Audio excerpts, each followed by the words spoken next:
Jeff, as he has left for the Detroit Pistons. According to Adrian Wojnarowski of ESPN, 2 years, $52 million. And again, friendly reminder that some of these teams have to reach the salary cap floor, so they have to spend some money somewhere.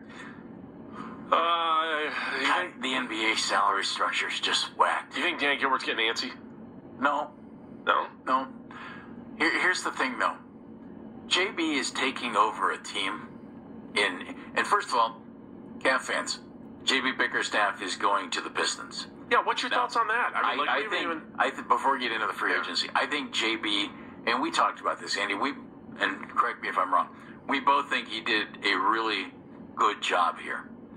And I thought the offense needed tweaked.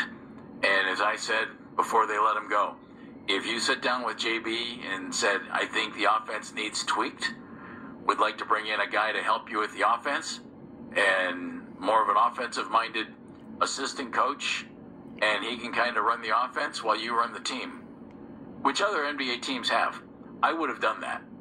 Because the man improved the team every step along the playoff way over the last 3 years.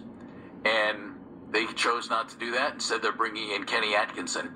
If you look at Kenny's record, if you look at JB's record, if you look at James Borrego's record, you can just look at it all and just say this, Andy.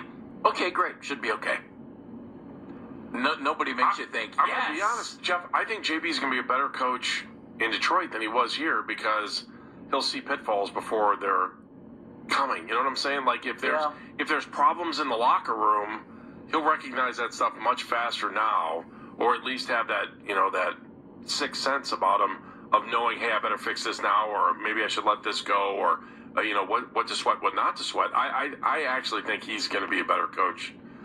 He's had 2 times now, right? So, well, I like some of their young talent. I think Cade Cunningham is a good young player. Jalen Duren, their center, is a double-double guy. I like him. And you bring in a vet and Tobias Harris, who's been around. Tobias is kind of like the JB Bickerstaff of forwards. You like him, you think he does a nice job, and then when push comes to shove, you think, maybe we can do a little bit better there. At least that's what the Cavs apparently thought with JB Bickerstaff. And so many teams have moved on. Jaden Ivey, interesting guy for them too. I just think they have some talent that JB can work with there. They've given him some things. Do you think JB will be a better coach? I don't know that his team will be coach, better. I don't know if he'll be a better coach. I wonder what JB's ceiling is. And I don't mean to be mean when I say that.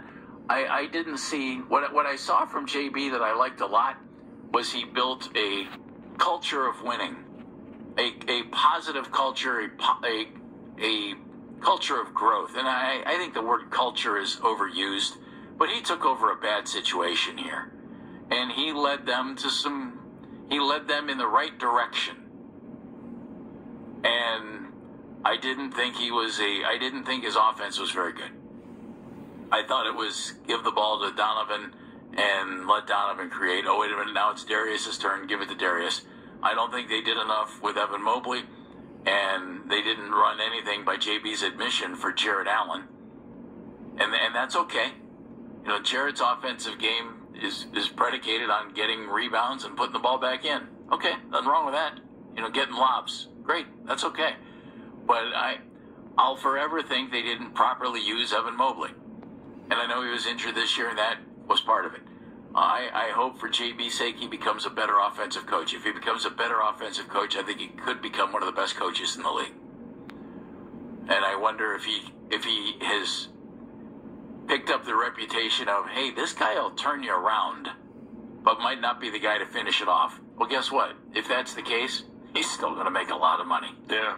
I wonder how Cavs fans feel about this. Are they like, I'm kind of rooting for him? But then I think the thing is like, you look at it today, and if you like JB Bickerstaff and you want him to be the coach of the Cavs, you'll be like, yeah, I hope he does great. And then once the season starts next year, you'll be like, he's in Detroit, man. I don't care. I love the Cavs more than I love anybody who's calling plays. And see, Detroit's been a non-factor for so long that I don't think Cav fans even think about them.